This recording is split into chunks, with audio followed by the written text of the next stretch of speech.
Ders 1. Yatma zamanı rutini. Saat 11 civarında yatmaya çalışıyorum. Bu iyi bir alışkanlık. İyi bir gece uykusu için tutarlı bir yatma zamanı önemlidir. Evet, bir rutine bağlı kalmanın daha hızlı uykuya dalmama yardımcı olduğunu görüyorum. Yatmadan önce rahatlamak için özel bir şey yapıyor musunuz? Genelde kitap okurum ya da sakinleştirici müzik dinlerim. Gevşememe yardımcı oluyor. Kulağa hoş geliyor. Kaslarımı gevşetmek için yatmadan önce ılık bir banyo yapmayı seviyorum. Bu harika bir fikir. Banyo çok yatıştırıcı olabilir. Ayrıca yatmadan en az 1 saat önce ekranlardan kaçınırım. Mavi ışık uykuyu bozabilir. Bunu denemeliyim. Kendimi sık sık yatmadan önce telefonumda gezinirken buluyorum. Bu yaygın bir alışkanlıktır. Ancak ekran süresini azaltmak büyük bir fark yaratabilir. Bir deneyeceğim. Öneriniz için teşekkürler. Hoş geldin. Umarım bu ipuçları dinlendirici bir gece uykusu almanıza yardımcı olur. Bunu takdir ediyorum. Verimli bir gün için iyi uyku şarttır. Kesinlikle. Tatlı rüyalar, John. Teşekkür ederim Anna. İyi geceler de. Ders 2. Tay yemek lezzetleri. Tayland yemeklerini seviyorum. Dün hiç denedin mi? Evet, öğle yemeğinde pad thai yedim. Çok lezzetliydi. Pad Thai da benim favorilerimden biri. Başka yemekler denediniz mi? Tom yum çorbası da yedim. Lezzetler çok canlı ve baharatlıydı. Kulağa harika geliyor. Çok baharatlı mı buldun? Biraz harekete geçti. Ama baharatlı yemeklerden hoşlanıyorum. Benim için tam doğruydu. Keyif aldığına sevindim. Tatlın var mı? Evet, ilk kez mango yapışkan pirinci denedim. Tatlı ve yapışkanın keyifli bir kombinasyonuydu.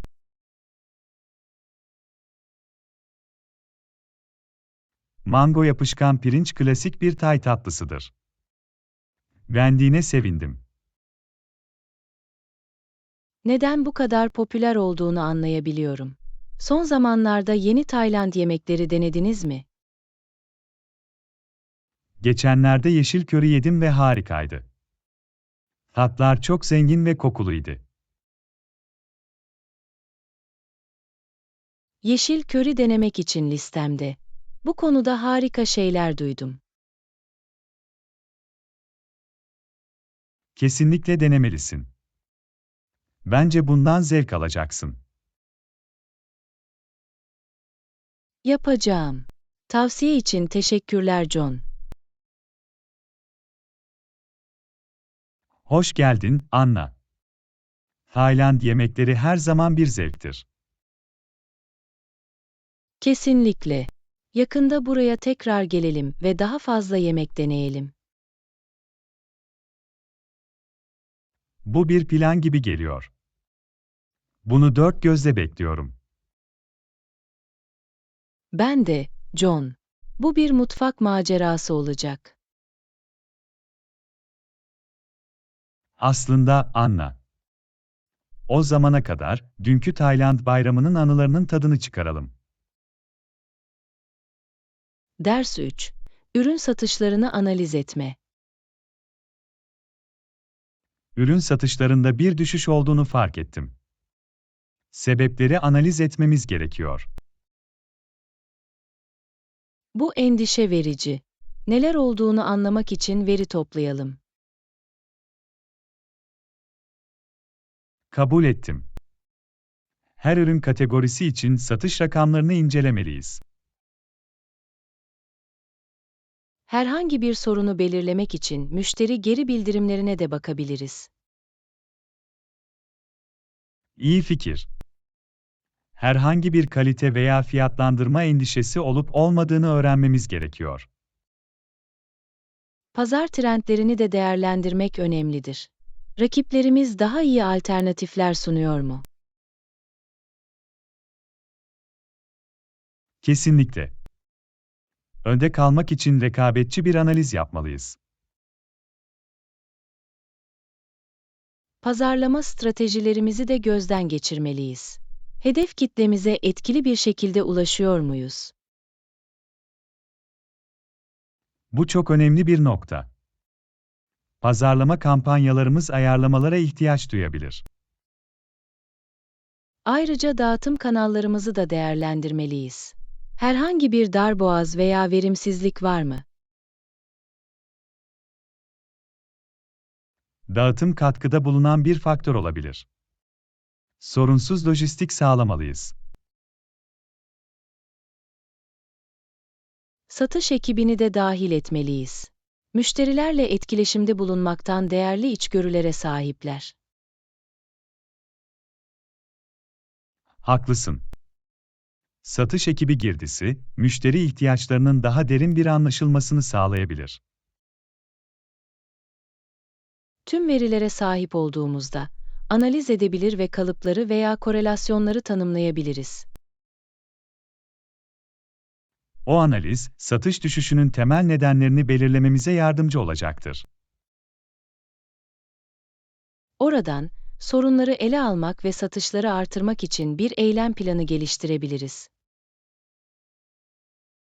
Kesinlikle. Çözüm bulma konusunda proaktif olmalıyız. Kabul ettim. Analiz sürecini başlatmak için ekiple bir toplantı planlayalım. Bu iyi bir sonraki adım. İşbirliği etkili çözümler bulmanın anahtarıdır. Kapsamlı analizlerle durumu tersine çevirebileceğimize eminim. Ben de öyle inanıyorum. Çalışalım ve ürün satışlarımızı artırmanın yollarını bulalım. Mücadeleye hazırız, John. Birlikte bir fark yaratabiliriz. Aslında, Anna. Başarıya giden yolumuzu analiz edelim ve strateji oluşturalım. Ders 4. Unutulmaz karakterler geliştirme. Bir hikaye hazırlarken, karakterler anahtardır. Son projemde 4 ana karakter vardı. Karakterler hikayeleri hayata geçirir. Bana onlardan daha fazlasını anlat. İlk karakter Lily adında cesur ve maceracı bir genç kızdı. Güçlü bir kahraman gibi geliyor. Diğer karakterler kimdi? Lily'ye yolculuğunda rehberlik eden Merlin adında bilge yaşlı bir büyücü vardı. Bir akıl hocası figürü hikayeye derinlik katar. Oyuncu kadrosunda başka kimler vardı?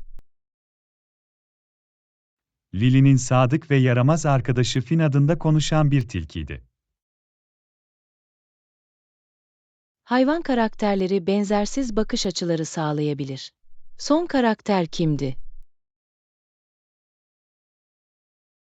Ana düşman, Morgana adında kurnaz ve güce aç bir büyücüydü.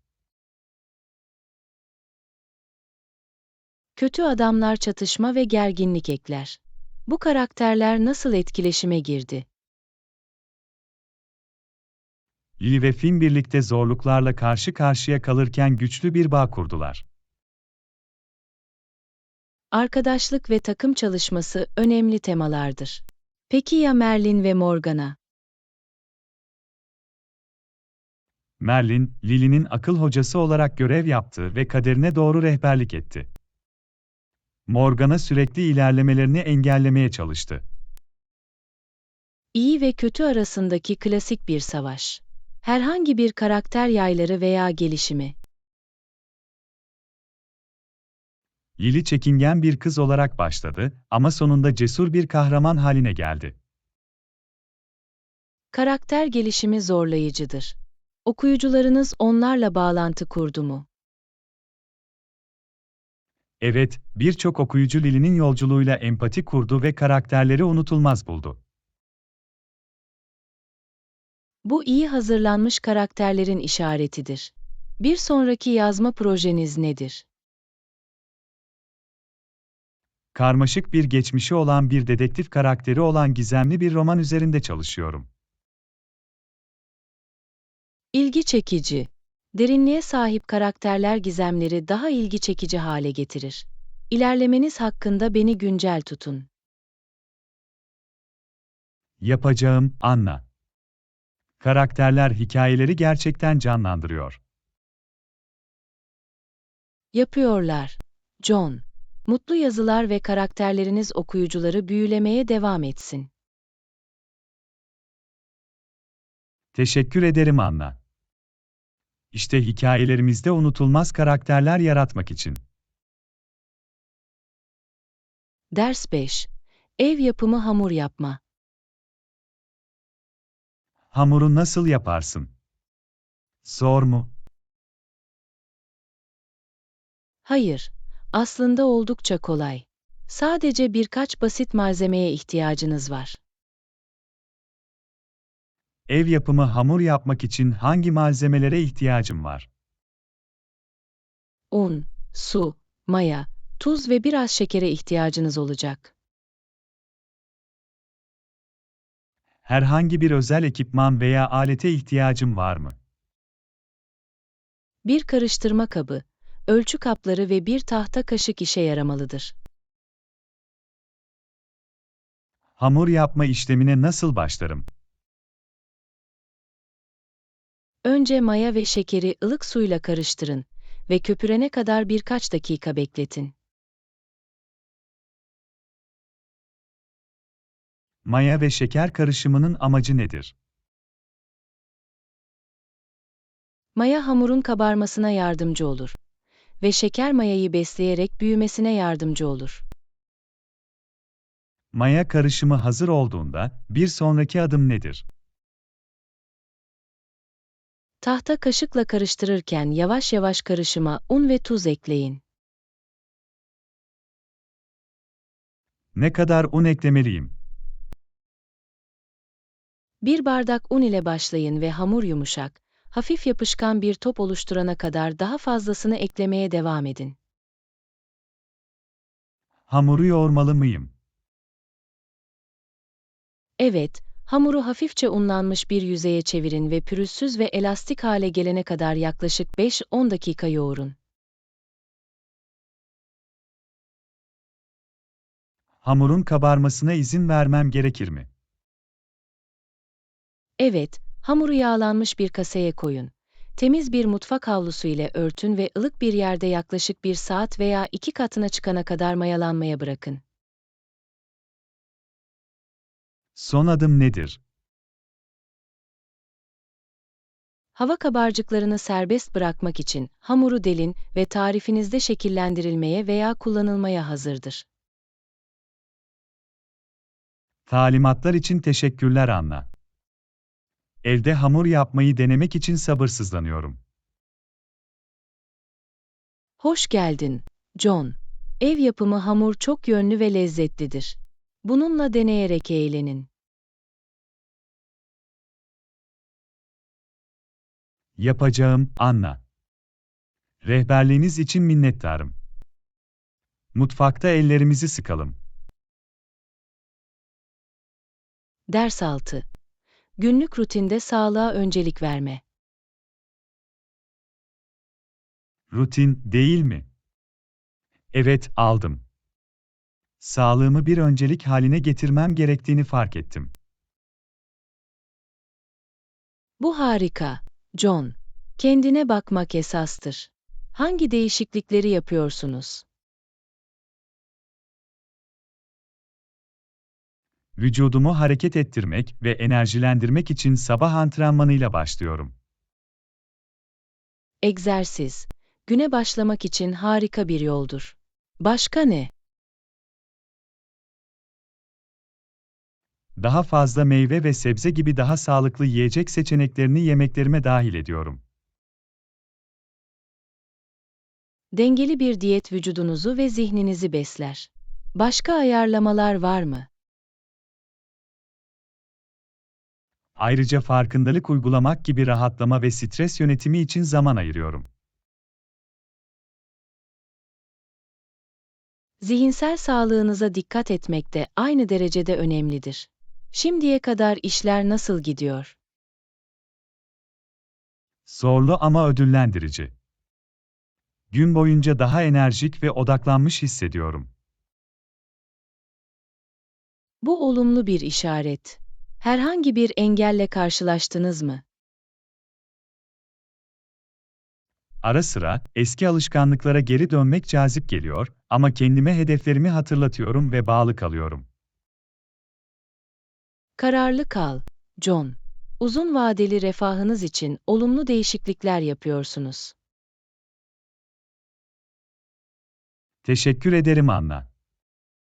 Desteğiniz çok şey ifade ediyor. Motive kalmak için herhangi bir ipucu var mı? Hoşunuza giden aktiviteleri bulun ve rutininizin bir parçası haline getirin. Kendinizi destekleyici insanlarla çevreleyin. Bunu aklımda tutacağım. Sürdürülebilir ve keyifli bir yaşam tarzı oluşturmak önemlidir.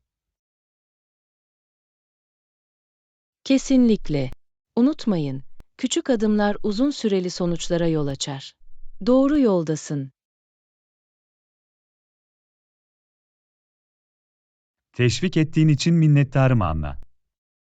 İşte daha sağlıklı ve daha mutlu bir gelecek için. Teşekkürler, John. Sağlık hedeflerinize ulaşacağınıza eminim. Harika çalışmaya devam edin.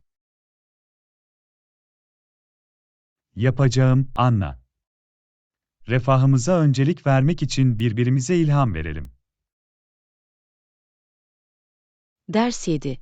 Paris'in ötesini keşfetmek. Paris dışında herhangi bir günlük geziye gittiniz mi? Evet, Versay'a bir günlük gezi yaptım. Muhteşemdi.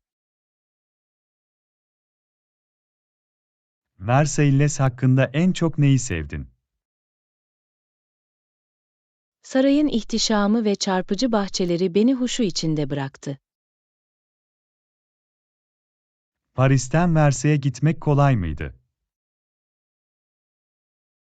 Evet, kısa bir tren yolculuğu yaptım ve oldukça uygundu. Rehberli bir tura katıldınız mı yoksa kendi başınıza mı keşfettiniz? Sarayın tarihini ve önemi hakkında bilgi edinmek için rehberli bir tur seçtim. Turun sizi göze çarpan önemli noktaları var mıydı? Aynalar salonu nefes kesiciydi. Yansımalar ve karmaşık detaylar büyüleyiciydi. Kulağa inanılmaz geliyor. Bahçeleri de keşfetmek için zamanınız oldu mu? Evet, bahçeler geniş ve güzel bir şekilde düzenlenmişti. Hareketli şehirden sakin bir kaçış oldu. Ziyaret ettiğiniz başka cazibe merkezleri veya simge yerleri var mıydı? Daha küçük ama aynı derecede büyüleyici olan Trianon saraylarını da ziyaret ettim. Tatmin edici bir günlük gezi gibi geliyor. Başkalarına tavsiye eder misiniz? Kesinlikle, Versay tarihi ve mimari önemi nedeniyle mutlaka görülmesi gereken bir yerdir. Versailles'e bir günlük gezi planlayan biri için herhangi bir ipucu var mı? Kalabalığı yenmek için erken gelin ve bahçelerde yürümek için rahat ayakkabılar giyin. Deneyiminizi paylaştığınız için teşekkürler Anna. Varsayada bir gezi planlamak istememi sağlıyor. Hoş geldin, John. Kesinlikle görülmeye değer. Umarım yakında gitme şansını yakalarsın. Onu seyahat listeme eklediğimden emin olacağım. Birlikte yeni destinasyonları keşfetmeye devam edelim. Ders 8. Şehirdeki yeni kafeyi keşfetmek. Kasabadaki yeni kafeyi denedin mi? Evet, yaptım. Adı Savor Delights ve harika. Kafede en çok neyi beğendiniz? Rahat ambiyans ve servis ettikleri lezzetli hamur işleri birinci sınıftır. Menülerinde göze çarpan öğeler var mıydı? Kruvasanları ve özel kahveleri kesinlikle ilahi. Kulağa cazip geliyor. Başka öğeleri denedin mi? Evet, ben de onların kişi yedim ve ağız sulandırıcıydı. Ziyaret ettiğinizde kafe kalabalık mıydı? Oldukça meşguldü. Ama hizmet hala mükemmeldi. Benzersiz özellikleri veya süslemeleri var mıydı? Kafe, duvarlarda güzel sanat eserleriyle büyüleyici bir vintage temaya sahipti. Glutensiz veya vegan seçenekler sundular mı? Evet, farklı diyet ihtiyaçlarını karşılamak için çeşitli seçenekleri vardı. Kafede genel deneyiminizi nasıl değerlendirirsiniz? Ona 10 üzerinden sağlam bir 10 vereceğim. Geri dönmek için sabırsızlanıyorum. Savor Delights'yi ziyaret etmeyi planlayan biri için herhangi bir ipucu var mı? Özellikle yoğun saatlerde bir masa güvence altına almak için oraya erken gidin. Tavsiye için teşekkürler Anna. Yakında kontrol edeceğimden emin olacağım. Hoş geldin, John. Bundan zevk alacağından eminim. Bir ara birlikte bir ziyaret planlayalım. Bu bir plan gibi geliyor. Yeni kafeleri keşfetmek her zaman keyifli bir deneyimdir. Daha fazla aynı fikirde olamazdım John. Kasabamızda daha fazla gizli mücevher keşfetmek için burada. Bunun için tebrikler Anna. Mutfak maceralarımıza devam edelim. Ders 9. İç mekan bitkilerinin bakımı. Hey, hiç iç mekan bitkilerine bakmayı düşündün mü? Evet, aldım. Herhangi bir alana hayat ve tazelik getirebilirler. Yeni başlayanlar için önereceğiniz belirli bitkiler var mı? Örümcek bitkileri, patos ve yılan bitkileri harika seçeneklerdir. Az bakım gerektiren ve dayanıklıdırlar. İç mekan bitkilerinin tipik olarak ne sıklıkla sulanması gerekir? Bitkiye ve çevresine bağlıdır. Ancak çoğu iç mekan bitkisi haftada bir kez ılımlı sulamayı tercih eder. Peki ya güneş ışığı? Doğrudan güneş ışığına ihtiyaçları var mı? Bazı bitkiler doğrudan güneş ışığında gelişirken, diğerleri dolaylı veya düşük ışık koşullarını tercih eder. Her bitkinin ihtiyaçlarını araştırmak en iyisidir. İç mekan bitkilerine bakarken kaçınılması gereken yaygın hatalar var mı? Aşırı sulama ve yeterli drenaj sağlamamak yaygın hatalardır. Doğru dengeyi bulmak önemlidir. İç mekan bitkileri herhangi bir özel gübre veya bitki besini gerektirir mi? İç mekan bitkileri, büyüme mevsimi boyunca ara sıra gübrelemeden yararlanır. Dengeli, suda çözünür gübreler arayın. İç mekan bitkilerine sahip olmanın estetiğin yanı sıra herhangi bir faydası var mı? Kesinlikle. İç mekan bitkileri hava kalitesini iyileştirebilir. Stresi azaltabilir ve ruh halini ve üretkenliği artırabilir. Bir bitkinin dikkat veya bakıma ihtiyacı olduğunu gösteren bazı işaretler nelerdir? Yaprakların sararması, solma veya aşırı kuruluk, sulama veya aydınlatma ile ilgili sorunları gösterebilir. İç mekan bitkilerinin bakımını yeni yapan biri için herhangi bir ipucunuz var mı? Bakımı kolay bitkilerle başlayın. İhtiyaçlarını gözlemleyin ve koleksiyonunuzu kademeli olarak genişletin. Sabır anahtardır. Tavsiye için teşekkürler Anna. Evime biraz yeşillik katmaktan heyecan duyuyorum. Hoş geldin, John. İç mekan bitkileri ödüllendirici yoldaşlar olabilir. Yeni bitki yolculuğunuzun tadını çıkarın. Yapacağım, Anna.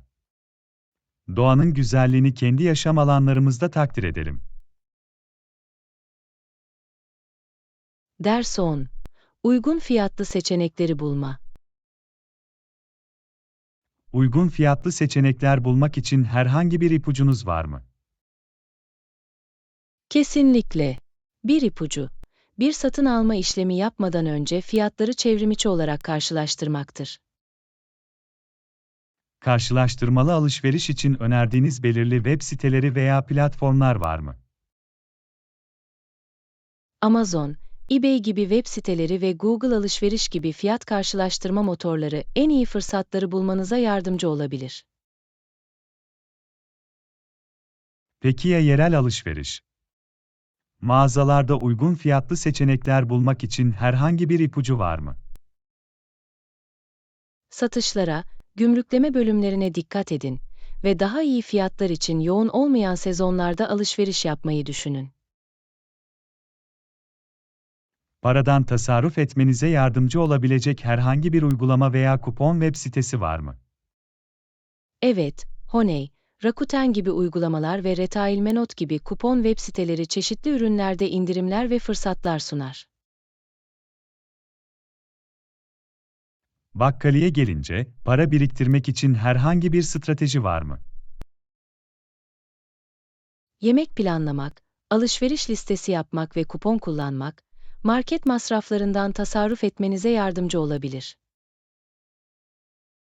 Markalı ürünlere bütçe dostu alternatifler var mı? Evet, mağaza markaları veya ürünlerin jenerik versiyonları genellikle daha düşük bir maliyette benzer kaliteyi sunar.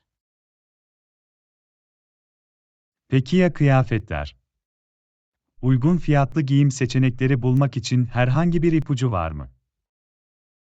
İkinci el mağazalar, konsinye dükkanları ve postmark gibi çevrimiçi pazar yerleri giyim konusunda harika fırsatlar sunabilir.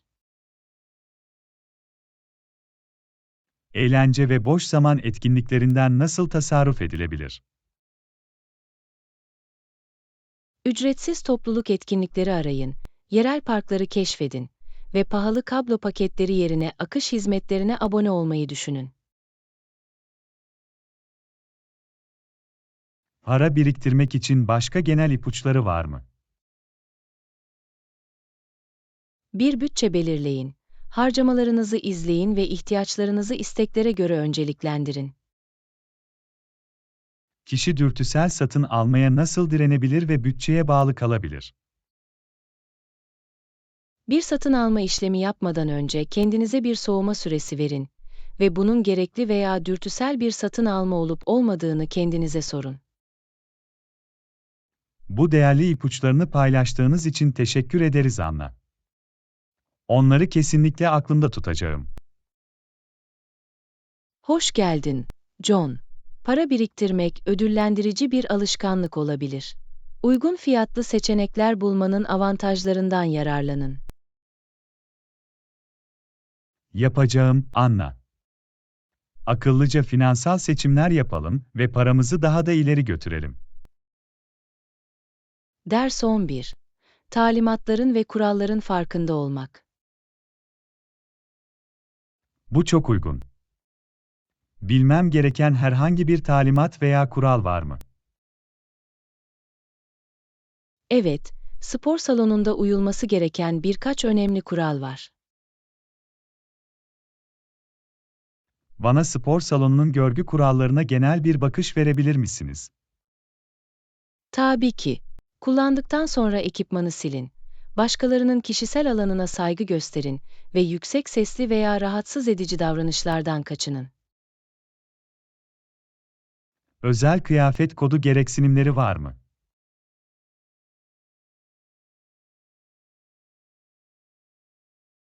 Çoğu spor salonunda kıyafet kuralları vardır. Uygun egzersiz kıyafetleri ve temiz, iz bırakmayan ayakkabılar giydiğinizden emin olun. Spor ekipmanlarını kullanmaya ne dersiniz? Akılda tutulması gereken protokoller var mı? Ekipmanı daima uygun ayarlarınıza göre ayarlayın ve makineleri kullanmayı bekleyen diğerlerine dikkat edin. Bilmem gereken herhangi bir zaman kısıtlaması veya yoğun saatler var mı? Bazı spor salonları daha kalabalık olduğunda yoğun saatlere sahiptir. Egzersizlerinizi buna göre planlamak faydalıdır. Soyunma odalarını ve duşları kullanmaya ne dersiniz? Başkalarının mahremiyetine saygılı olun. Alanları temiz tutun ve kişisel eşyalarınızı gözetimsiz bırakmayın. Spor salonunda katılabileceğim herhangi bir ders veya program var mı? Birçok spor salonu yoga, spin veya kuvvet antrenmanı gibi çeşitli sınıflar ve programlar sunar. Seçenekler için programı kontrol edin. Sınıflar veya kişisel eğitim seansları için ek ücret var mı? Bazı sınıflar veya kişisel eğitim oturumları ekstra ücretlere tabi olabilir. Daha fazla bilgi için spor salonunun resepsiyonundan bilgi alabilirsiniz. Spor salonuna bir misafir veya bir arkadaşımı yanımda getirebilir miyim? Bazı spor salonları misafirlere izin verir. Ancak misafir erişimi için belirli politikaları ve ücretleri olabilir. Önceden spor salonuna danışın. Herhangi bir güvenlik önlemi veya acil durum protokolü var mı? Spor salonları genellikle ilk yardım çantaları ve acil çıkışlar gibi güvenlik önlemlerine sahiptir. Konumlarını tanıyın. Spor salonunda nasıl yardım alabilir veya soru sorabilirim? Spor salonu personeli veya eğitmenler size yardımcı olmak için oradadır. Onlara herhangi bir soru sormaktan veya rehberlik almaktan çekinmeyin. Tüm bu önemli detayları açıkladığın için teşekkür ederim Anna. Yönergeleri takip ettiğimden emin olacağım. Hoş geldin, John. Egzersizlerinizin tadını çıkarın ve spor salonunda zamanınızı en iyi şekilde değerlendirin. Yapacağım, Anna. Güvenlik, saygı ve olumlu bir spor salonu deneyimine öncelik verelim. Ders 12. Sıfırdan makarna yapmak. Sıfırdan makarna. Vay canına, bu epey bir deneyim olmalı. Öyleydi.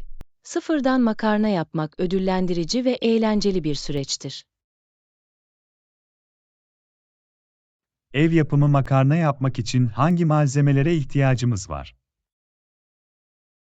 Çok amaçlı un, yumurta, tuz ve biraz zeytinyağına ihtiyacınız olacak. Makarna yapma sürecine nasıl başlarız? Unun ortasında bir kuyu oluşturarak başlayın ve yumurtaları içine kırın. Yumurtaları kırdıktan sonraki adım nedir? Bir hamur oluşana kadar unu yavaş yavaş yumurtalara ekleyin. Hamuru ne kadar yoğurmalıyız? Hamuru pürüzsüz ve elastik hale gelene kadar yaklaşık 5-7 dakika yoğurun. Hamur hazır olduğunda sonra ne yapacağız? Gluteni gevşetmek için hamuru kapalı olarak yaklaşık 30 dakika dinlendirin. Dinlenme döneminden sonra makarnayı nasıl şekillendiririz? Hamuru açıp spagetti veya fettuccine gibi istediğiniz şekillerde kesmek için bir makarna makinesi kullanabilirsiniz. Ya makarna makinemiz yoksa? Endişelenme. Hamuru elle açıp keskin bir bıçak kullanarak şeritler halinde kesebilirsiniz. Taze makarnayı ne kadar pişirmeliyiz? Taze makarna kurutulmuş makarnadan çok daha hızlı pişer. Kaynar tuzlu suda genellikle yaklaşık 2-4 dakika sürer. Ev yapımı makarna ile eşleştirmek için bazı sos seçenekleri nelerdir? Klasik domates sosu, kremalı Alfredo sosu veya basit bir sarımsak ve zeytinyağı sosu deneyebilirsiniz. Ev yapımı makarnayı daha sonra kullanmak üzere saklayabilir miyiz? Evet, makarnayı bir kurutma rafında kurutabilir veya gelecekteki yemekler için dondurabilirsiniz. Dondurulmuş ev yapımı makarnayı pişirmenin en iyi yolu nedir? Dondurulmuş makarnayı doğrudan donmuş olarak kaynar suda birkaç dakika daha pişirin. Süreci paylaştığın için teşekkürler Anna. Evde taze makarna yapmak için sabırsızlanıyorum. Hoş geldin, John. Ev yapımı makarnanın memnuniyetinin tadını çıkarın. Çabaya değer. Yapacağım, Anna. Yemek pişirme sevincini kucaklayalım ve lezzetli ev yapımı yemeklerin tadını çıkaralım. Ders 13. Tarihsel bir gezi planlama. Kendimi tarihe sokmak için sabırsızlanıyorum. Kesinlikle bir gezi planlamalıyız. Kulağa harika bir fikir gibi geliyor. Hangi tarihi destinasyonlarla ilgileniyorsunuz?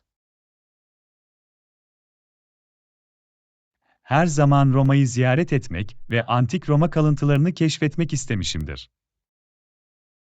Roma harika bir seçim. Kolezyum ve Roma Forumu mutlaka görülmesi gereken cazibe merkezleridir.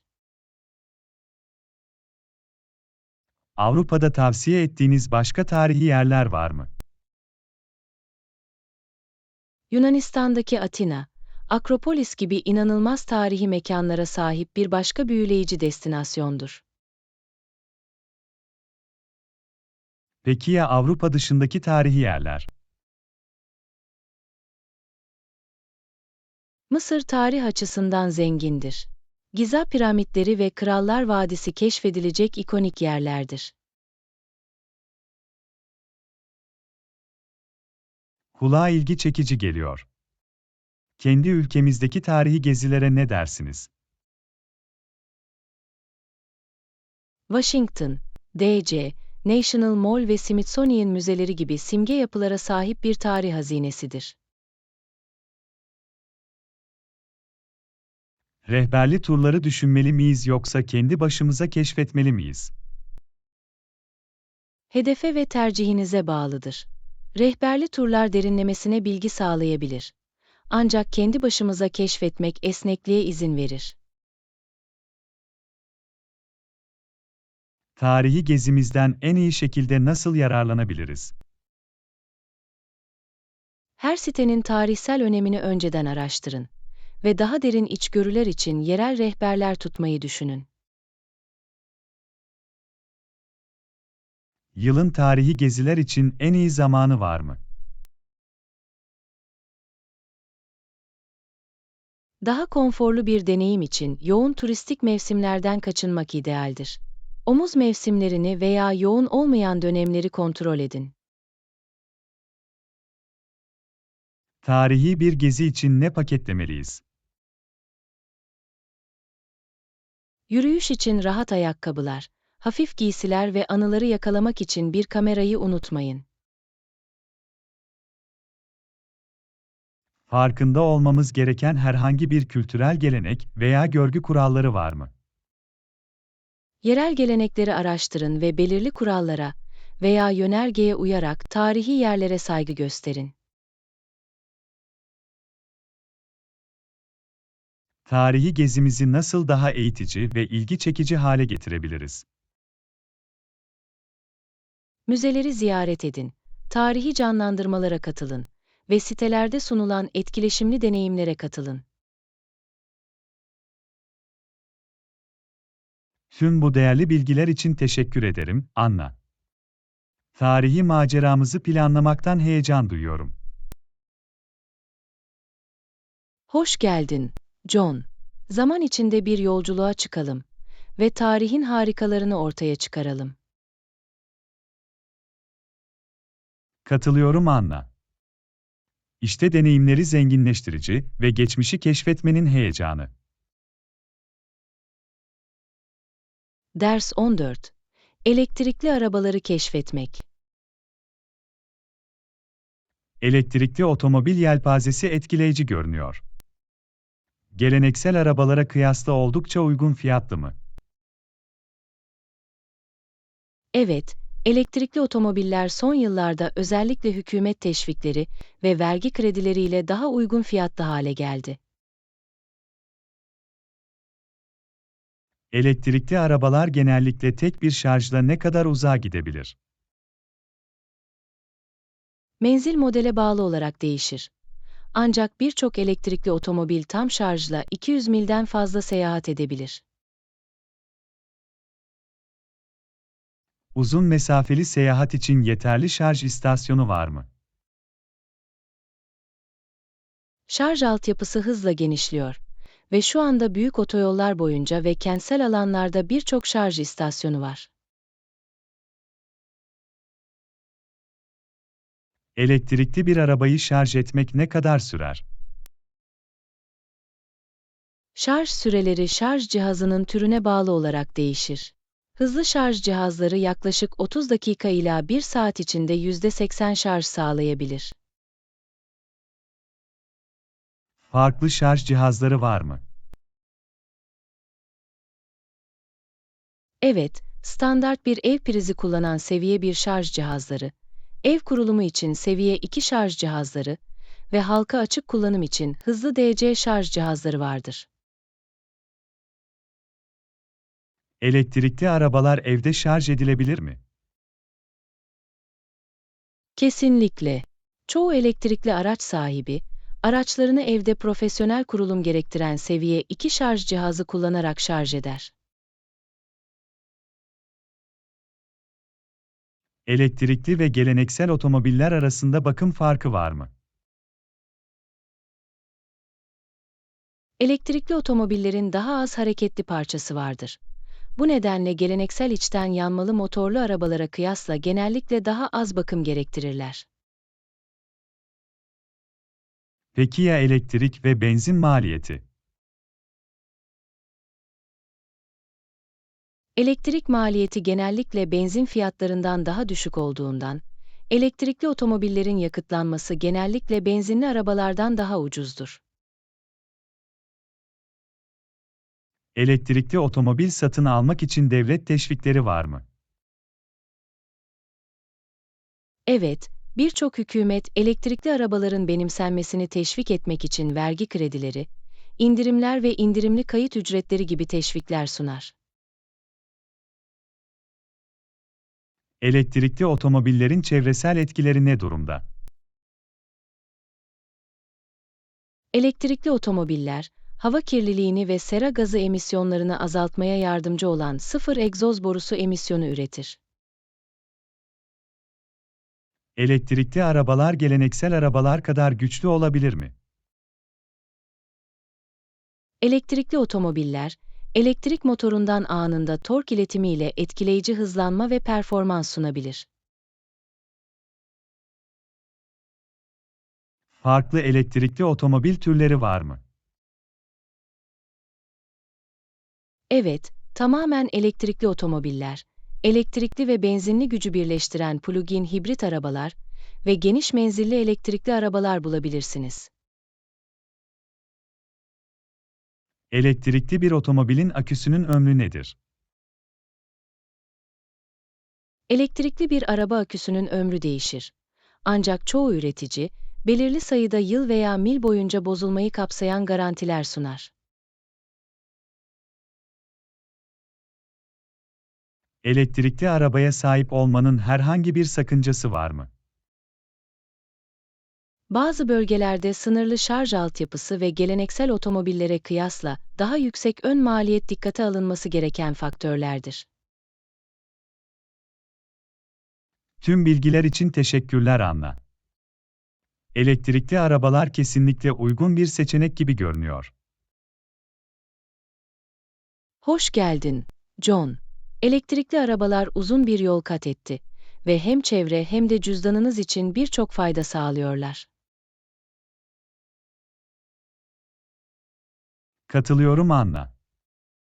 Elektrikli otomobil dünyasını keşfedelim ve bilinçli bir karar verelim. Ders 15. Seyahat ve ATM güvenliği. Yurt dışına bir gezi planlıyorum. Diğer ülkelerde ATM'leri kullanmak güvenli midir? ATM'leri kullanmak genellikle güvenlidir. Ancak finansal bilgilerinizi korumak için bazı önlemler almak önemlidir. Seyahat ederken ATM'leri güvenli bir şekilde kullanmak için bazı ipuçları nelerdir? Bankanızı seyahat planlarınız hakkında bilgilendirin. Böylece yurt dışındayken işlemlerinizi şüpheli olarak işaretlemezler. Bankaların içinde veya halka açık yerlerde bulunan ATM'leri kullanmalı mıyım? Bankaların içinde bulunan ATM'leri kullanmak genellikle daha güvenlidir. Çünkü bunlar izlenir ve tahrif edilme olasılığı daha düşüktür. Dikkat etmem gereken herhangi bir kurcalanma belirtisi var mı? Evet, kart okuyucusunda veya tuş takımında gevşek veya olağan dışı ekleri kontrol edin ve PIN kodunuzu girerken elinizi kapatın. Kalabalık alanlarda ATM'leri kullanmaya ne dersiniz? Kalabalık yerlerde ATM'leri kullanırken dikkatli olun. Çünkü birinin bilgilerinizi çalmaya çalışması riski daha yüksek olabilir. Geceleri ATM kullanmaktan kaçınmalı mıyım? Mümkünse, etrafta daha fazla insan olduğu ve daha iyi görünürlüğün olduğu gündüz saatlerinde ATM'leri kullanmak en iyisidir. Seyahat ederken paraya erişmek için ATM'leri kullanmanın alternatifleri var mı? Bir miktar nakit taşımayı ve harcamalarınızı yönetmek için daha güvenli bir seçenek olabilecek, ön ödemeli bir seyahat kartı kullanmayı düşünün. Kartım ATM'de sıkışırsa ne yapmalıyım? ATM'yi gözetimsiz bırakmayın. Derhal bankanızla iletişime geçin ve durumu hakkında bilgilendirin. Seyahat ederken ATM işlemlerimin kaydını tutmalı mıyım? Evet, ATM'den para çekme işlemlerinizi takip etmek ve hesabınızı yetkisiz işlemler için izlemek iyi bir fikirdir. Banka hesabıma ATM'den erişirken halka açık Wi-Fi kullanmam tavsiye edilir mi?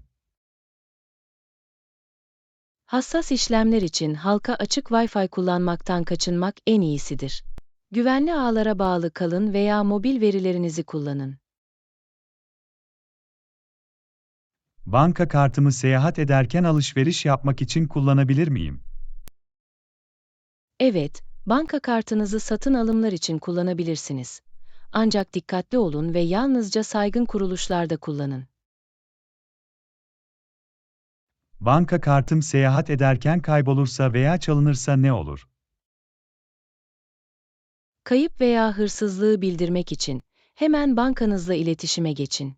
Kartı bloke etmenize ve yedek vermenize yardımcı olabilirler. Değerli tavsiyeleriniz için teşekkür ederim Anna. Seyahatim sırasında bu ipuçlarını aklımda tutacağımdan emin olacağım. Hoş geldin, John. Dikkatli olun ve seyahatlerinizin tadını gönül rahatlığıyla çıkarın. Yapacağım, Anna. İşte dünyanın dört bir yanındaki güvenli ve endişesiz maceralara.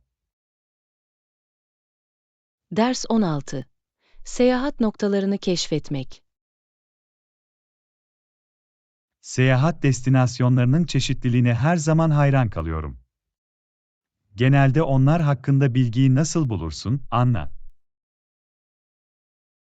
Seyahat destinasyonlarını araştırmanın birkaç yolu vardır. Sık sık çevrimiçi kaynaklar, rehber kitaplar ve arkadaşlarımdan gelen önerilerin bir kombinasyonunu kullanırım.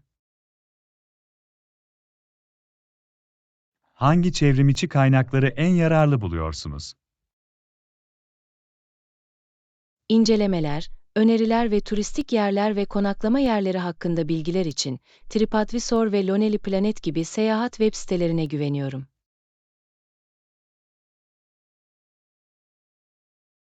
Bu web sitelerinde yararlı bulduğunuz belirli özellikler var mı? Evet, kullanıcı tarafından oluşturulan incelemeleri ve derecelendirmeleri, bir destinasyondan ne bekleyeceğine dair bir fikir edinmek için özellikle değerli buluyorum. Peki ya sosyal medya platformları? Seyahat ilhamı için kullanıyor musunuz? Kesinlikle. Instagram ve Pinterest gibi sosyal medya platformları çarpıcı fotoğraflar bulmak ve diğer gezginlerin deneyimlerinden ilham almak için harikadır.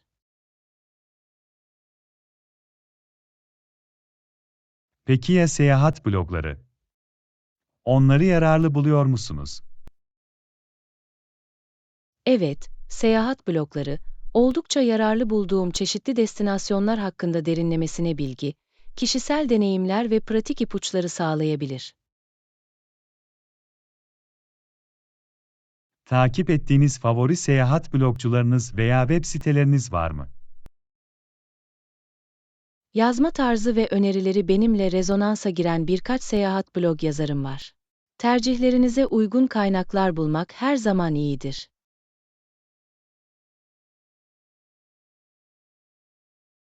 Rehber kitaplara ne dersiniz?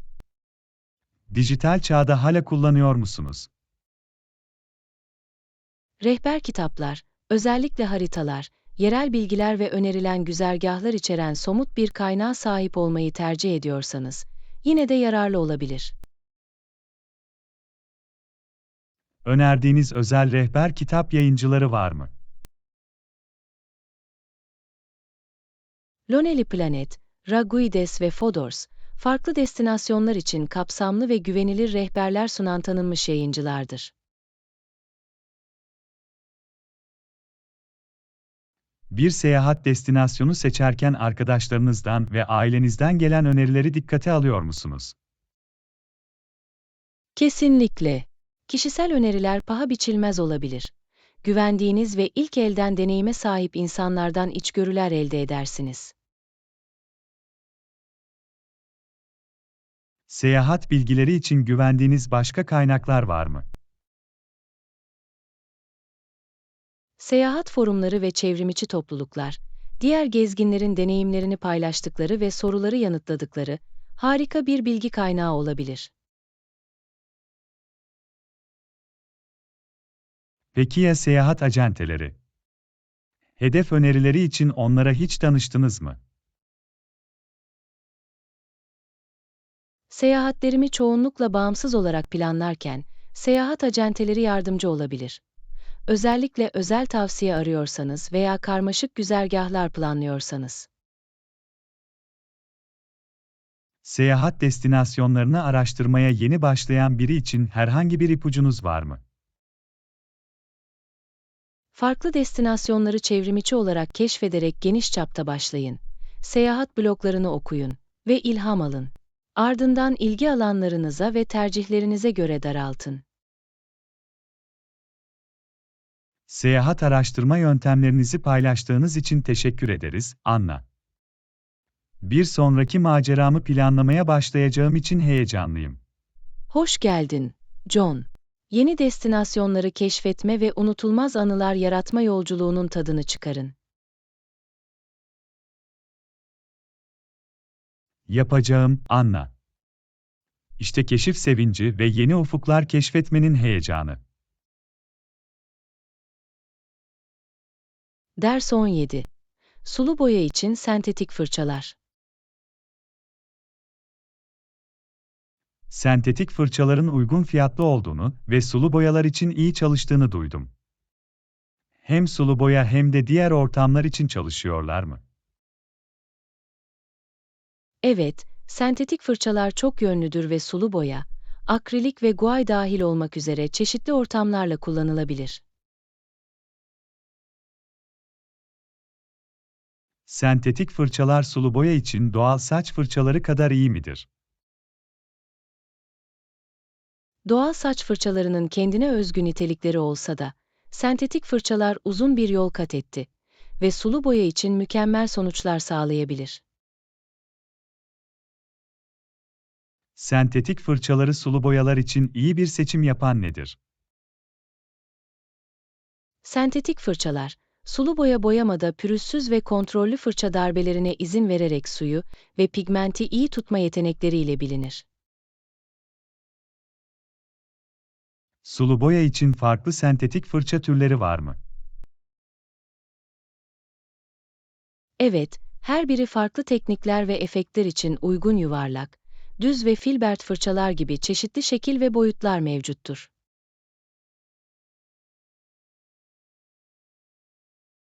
Sentetik fırçalar dayanıklılık açısından nasıl karşılaştırılır?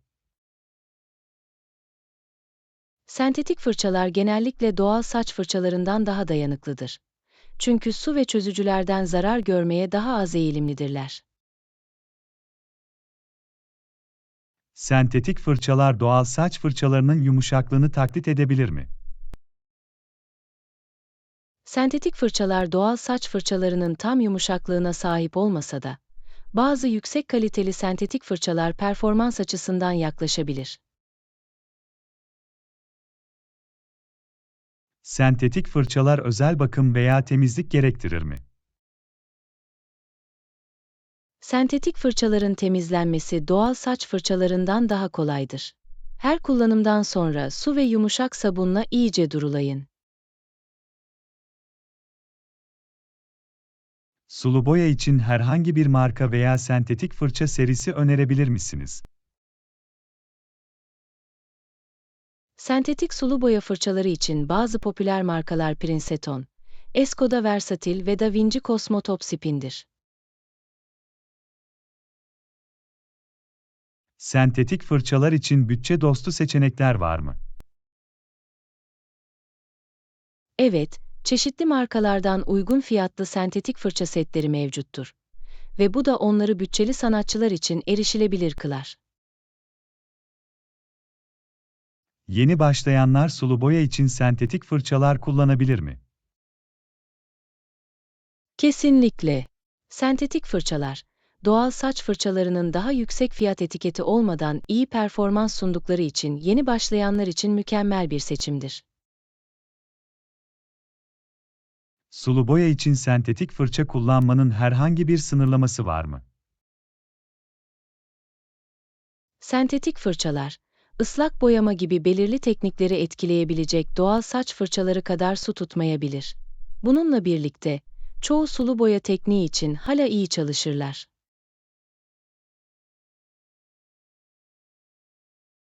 Sanatçılar sentetik fırçalarla ince detaylar elde edebilir mi?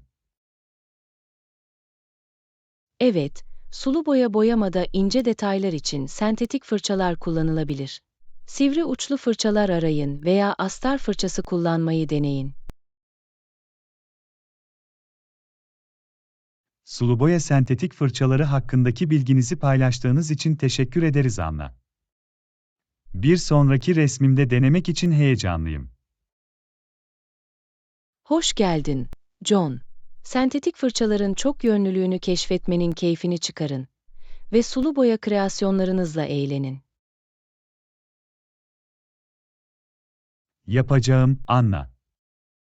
İşte resim sevinci ve sanatsal ifadenin sonsuz olanakları. Ders 18. Hobileri ve ilgi alanlarını paylaşmak. Sormak istedim Anna, hobilerin ve ilgi alanlarından bazıları nelerdir? Çeşitli hobilerden zevk alıyorum. Resim yapmayı, okumayı, bahçeciliği ve yeni yürüyüş parkurlarını keşfetmeyi seviyorum. Kulağa harika geliyor. Ben de bu ilgi alanlarından bazılarını paylaşıyorum. Bu arada, bahsetmediğin başka hobilerin var mı? Evet, yemek pişirmekten ve yeni tarifler denemekten de zevk alıyorum. Bu benim için yaratıcı bir çıkış noktası ve oldukça rahatlatıcı buluyorum. Yemek yapmak harika bir hobidir. Yemek yapmayı en çok ne tür yemeklerden hoşlanıyorsunuz? Özellikle Akdeniz mutfağından hoşlanıyorum. Taze malzemeler ve canlı lezzetler mutfakta bana her zaman ilham veriyor. Bunu duymak harika. Ben de Akdeniz mutfağının hayranıyım. Pişirmeyi sevdiğiniz favori bir yemeğiniz var mı? Favorilerimden biri basit domates soslu ve taze fesleğenli ev yapımı makarna. Asla tatmin etmekte başarısız olmayan bir klasik. Ev yapımı makarna kulağa lezzetli geliyor. Bir ara yapmayı denemek zorunda kalacağım. Paylaşmak istediğiniz başka hobiler veya ilgi alanları var mı? Fotoğrafçılığa da büyük bir ilgim var. Anları yakalamaktan ve mercekten farklı bakış açılarını keşfetmekten zevk alıyorum. Fotoğrafçılık, yaratıcılığı ifade etmenin ve anıları yakalamanın harika bir yoludur. Fotoğraflamak için favori bir konunuz var mı? Doğa ve manzaralar en sevdiğim konulardır. Dünyada çok fazla güzellik var ve bunu fotoğrafçılıkla yakalamayı seviyorum. Doğa fotoğrafçılığı gerçekten büyüleyici olabilir. Fotoğraflarınızı hiç sergilediniz mi veya çevrimiçi paylaşmayı düşündünüz mü? Çalışmalarımı henüz sergilemedim. Ancak en sevdiğim fotoğraflardan bazılarını Instagram gibi sosyal medya platformlarında paylaşıyorum. Bu harika. Fotoğraflarınızı Instagram'da kontrol ettiğinizden emin olacağım. Bahsetmek istediğiniz başka hobiler veya ilgi alanları var mı? Ayrıca yoga ve farkındalık uygulamalarından da zevk alıyorum. Günlük hayatımda denge, rahatlama ve iç huzuru bulmama yardımcı olurlar. Yoga ve farkındalık hem beden hem de zihin için harika uygulamalardır. Favori yoga pozlarınız veya farkındalık teknikleriniz var mı? Dağ pozunu ve sevgi dolu nezaket meditasyonunu özellikle faydalı buluyorum.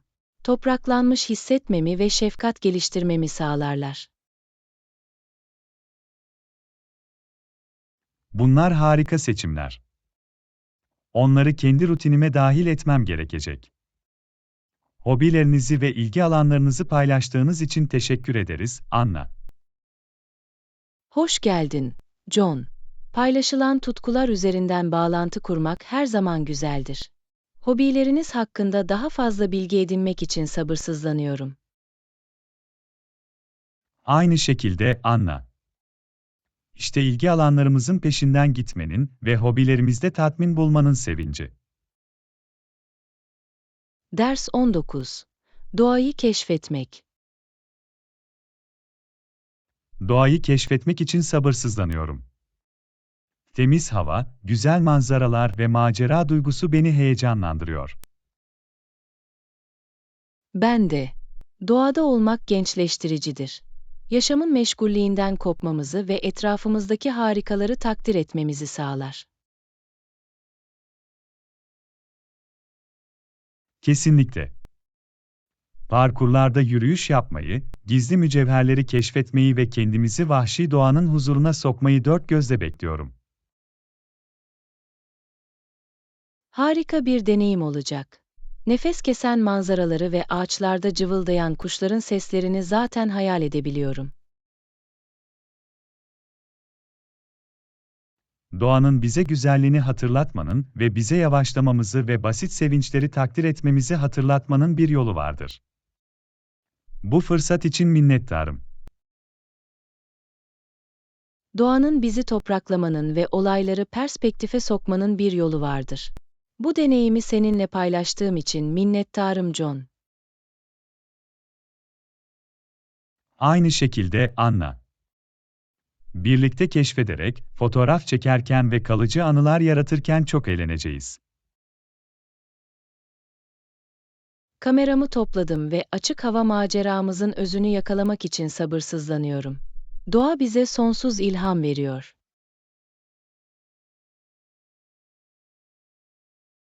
Fotoğraflarınızı görmekten ve lensinizden doğanın büyüsüne şahit olmaktan heyecan duyuyorum. Sevmemiz gereken görsel bir hikayemiz olacak.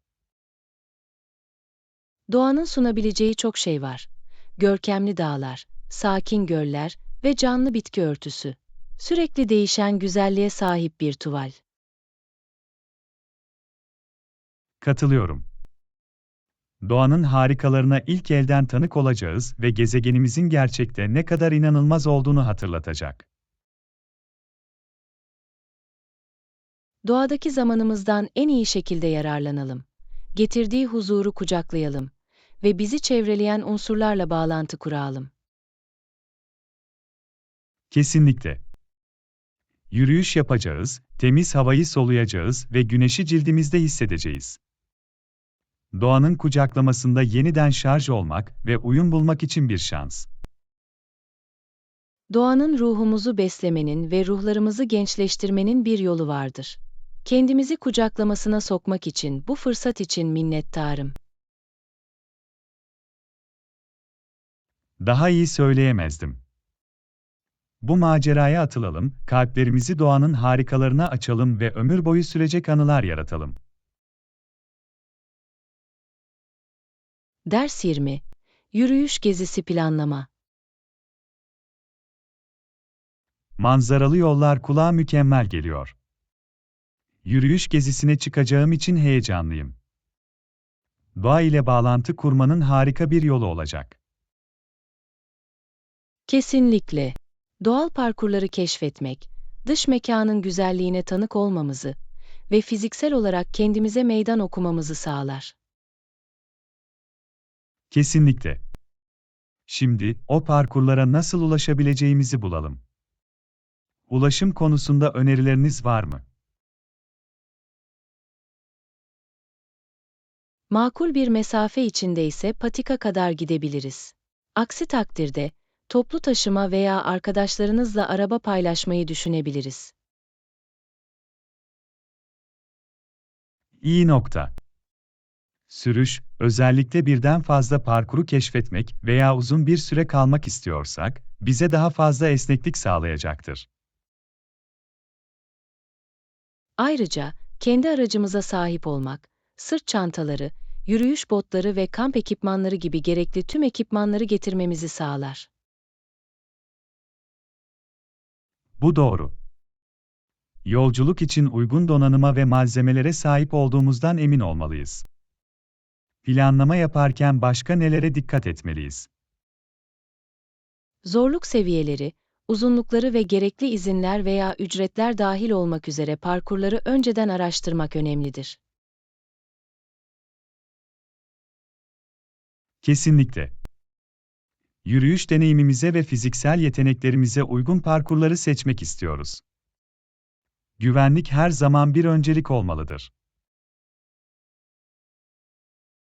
Ek olarak, hava tahminlerini kontrol etmeli ve buna göre paketlemeliyiz. Katmanlı giysiler, güneş kremi ve böcek kovucu esastır. İyi düşünce. Çeşitli hava koşullarına hazırlıklı olmak, konforlu ve keyifli bir yürüyüş deneyimi yaşamamızı sağlayacaktır. Ayrıca güvenlik amacıyla, üzerinde olacağımız parkur ve tahmini dönüş süremiz dahil olmak üzere yürüyüş planlarımız hakkında birisini bilgilendirmeliyiz. Harika fikir. Beklenmedik durumlar durumunda nerede olduğumuzun farkında birinin olması çok önemlidir. Son olarak, yürüyüşlerimiz sırasında sulu ve enerjik kalmak için bol su ve atıştırmalık getirmeyi unutmayalım. Kesinlikle. Hidrasyon ve beslenme, enerji seviyemizi korumak ve patikaların tadını sonuna kadar çıkarmak için çok önemlidir. Tüm bu hususları göz önünde bulundurarak, yürüyüş maceramıza başlamak ve doğal parkurlardan en iyi şekilde yararlanmak için iyi hazırlanacağız. Daha fazla aynı fikirde olamazdım. Rotamızı planlayalım, teçhizatımızı toplayalım ve doğanın harikalarında unutulmaz bir yolculuğa hazırlanalım. Ders 21. Görüşme sonrası takip. Görüşmeden sonra bir takip eşpostası göndermek önemlidir. Fırsat için profesyonellik ve minnettarlık gösterir. Kesinlikle. Kısa ve düşünceli bir e-posta göndermek, görüşmeci üzerinde olumlu bir izlenim bırakabilir ve sizi radarında tutabilir. Eşpostaya ne eklemeliyiz? Etkili bir şekilde nasıl yapılandırılacağına dair herhangi bir ipucu var mı? Röportaj için minnettarlığınızı ifade ederek ve görüşmeciye zaman ve düşünceleri için teşekkür ederek başlayın. Bu mantıklı. Takdir göstermek, görüşmecinin sürece harcadığı çabayı kabul etmenin kibar bir yoludur. Ardından, röportajdan size dikkat çeken veya sizinle rezonansa giren belirli bir şeyden kısaca bahsedin. Dikkatli olduğunuzu gösterir. İyi nokta. Belirli bir tartışma noktasına atıfta bulunmak, katılımınızı ve role olan gerçek ilginizi gösterir. Ardından, pozisyon için coşkunuzu ve şirkete veya kuruluşa katkıda bulunma yeteneğinize olan güveninizi yineleyin. Tutkunuzu ve niteliklerinize olan inancınızı iletmek çok önemlidir. Rol için adaylığınızı güçlendirmeye yardımcı olur. Son olarak, fırsata olan ilginizi ve gerekirse ek bilgi sağlama isteğinizi ifade ederek e-postayı kapatın.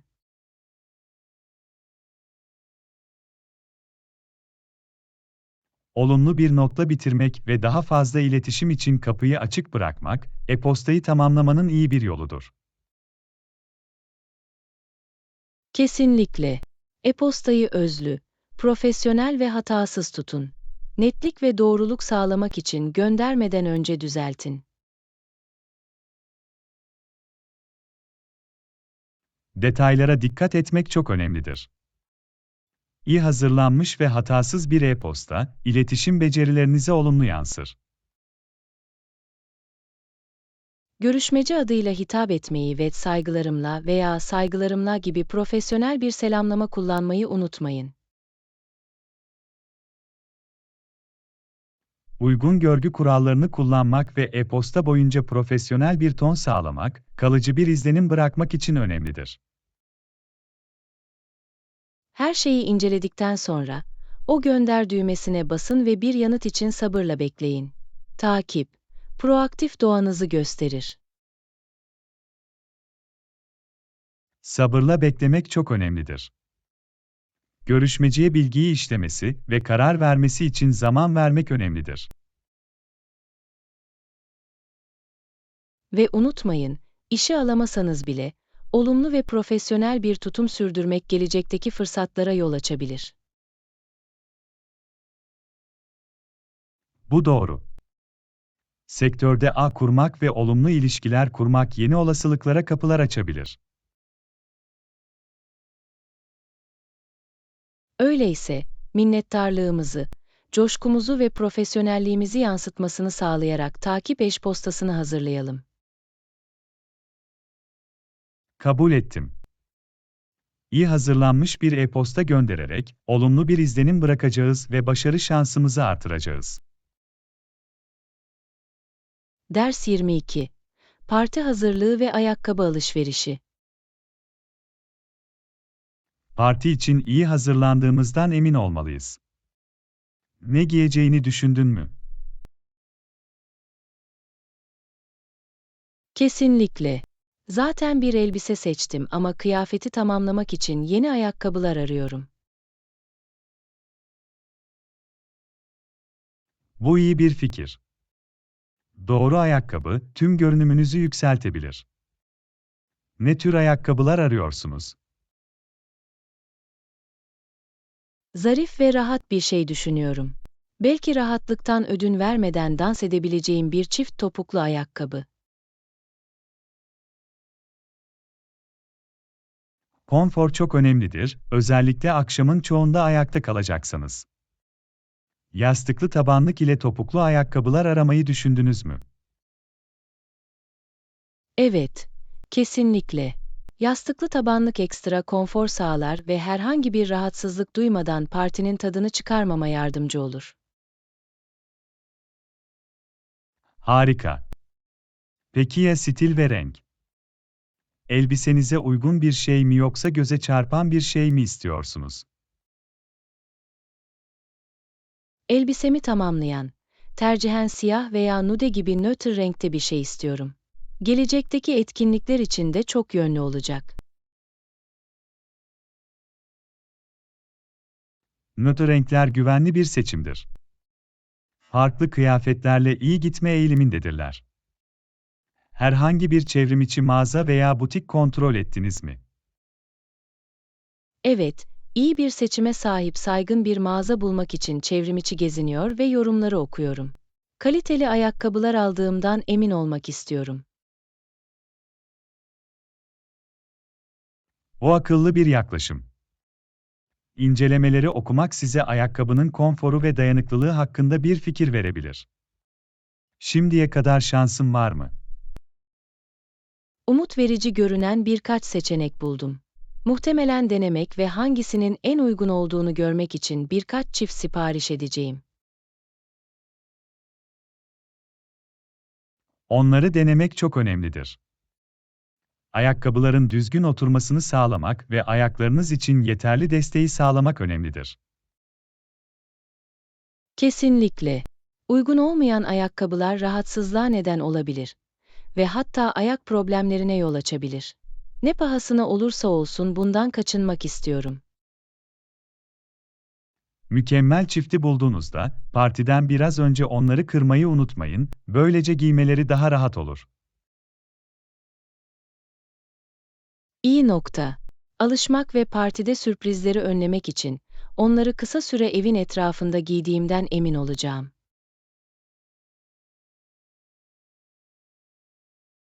Bu akıllıca bir yaklaşım. Etkinlik sırasında yeni ayakkabılarla mücadele etmekten daha hazırlıklı ve rahat olmak daha iyidir. Kesinlikle. Dikkat dağıtmadan partinin tadını sonuna kadar çıkarmak istiyorum. Doğru ayakkabı bulmak bunun önemli bir parçasıdır.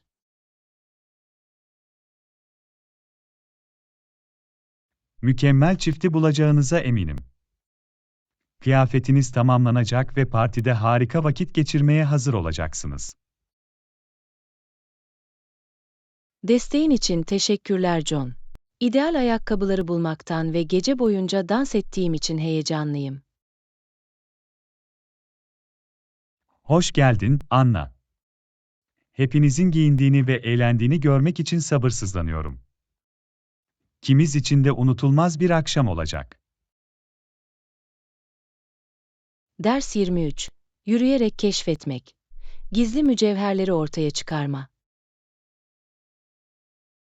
Katılıyorum, yürüyerek keşfetmek, araba kullanırken kaçırabileceğimiz gizli sokakları ve büyüleyici yerleri keşfetmeye izin veriyor. Kesinlikle. Yürümek bize yavaşlama, çevremizi gözlemleme ve eşsiz yerlere rastlama şansı verir.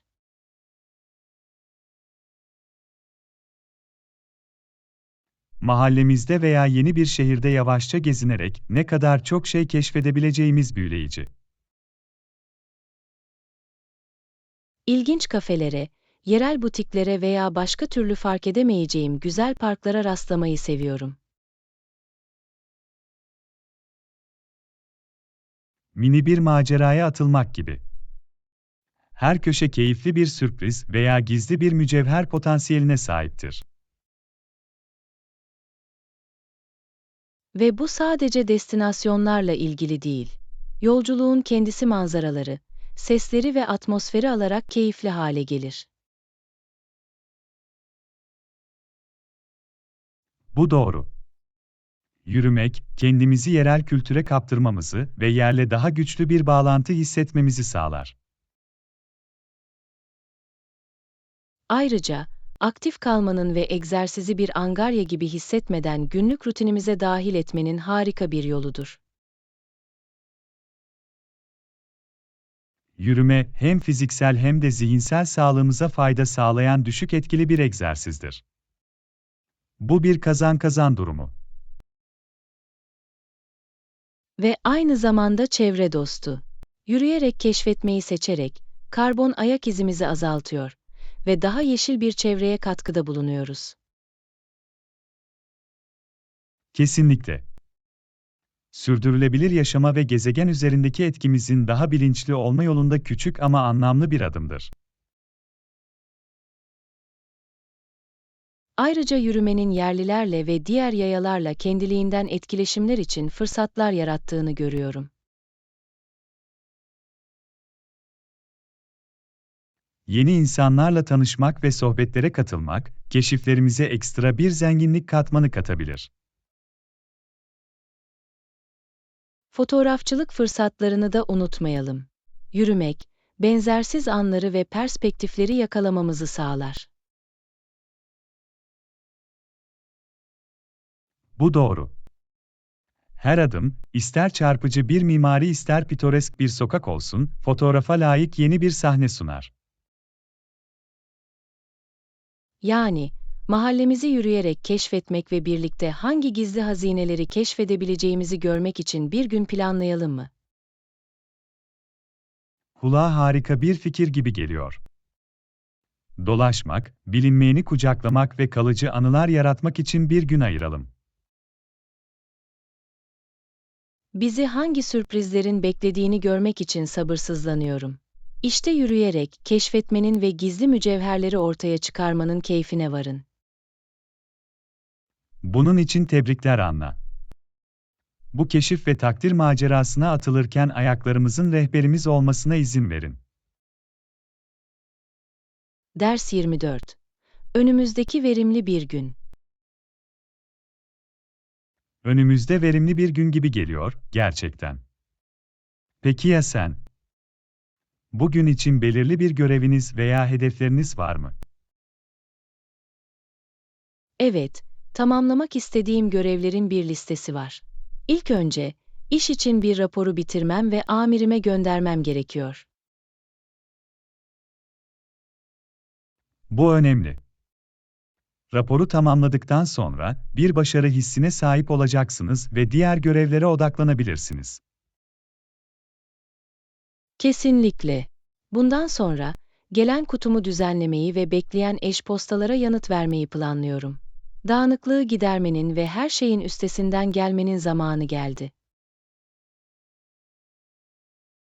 İyi fikir.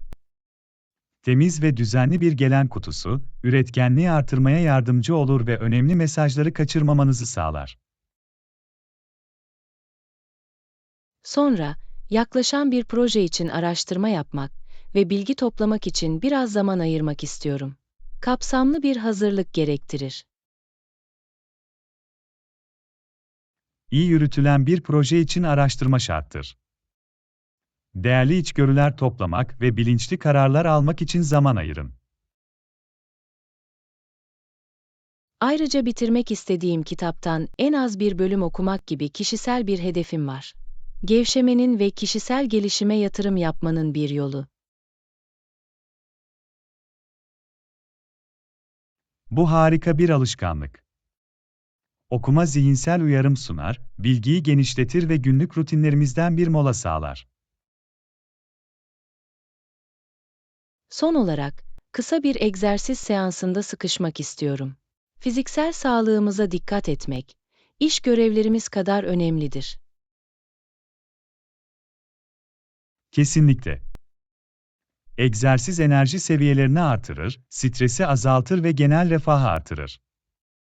Değerli bir zaman yatırımıdır. Yani, bugün için planım çok fazla görünüyor. Ama uygun zaman yönetimiyle başarabileceğime inanıyorum. Her şey öncelik vermek ve odaklanmakla ilgili. Görevlerinizi yönetilebilir parçalara ayırın ve istikrarlı bir ilerleme kaydedin. Bu doğru. Gerçekçi hedefler belirlemek ve düzenli kalmak günümden en iyi şekilde yararlanmama yardımcı olacaktır. Ya sen, John? Belirli hedefler var mı? Bugün, yaklaşan bir toplantı için bir sunumu tamamlamak ve bir müşteri görüşmesi için bazı önemli noktaları hazırlamak istiyorum. Bunlar, ayrıntılara dikkat ve etkili iletişim gerektiren önemli görevler gibi geliyor. Gerçekten de.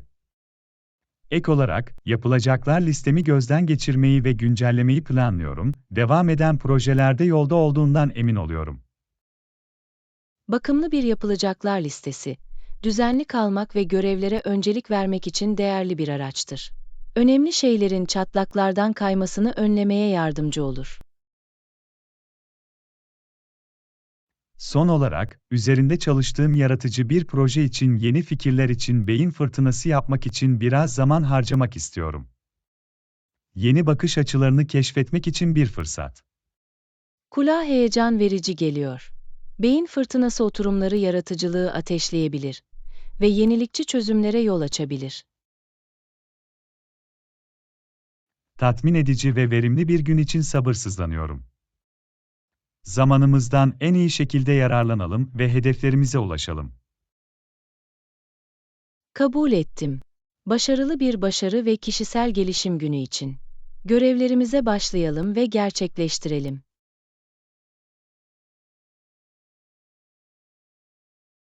Kesinlikle, Anna. Bugünkü çabalarımız bizi hedeflerimize yaklaştırsın ve gelecekteki başarıların önünü açsın.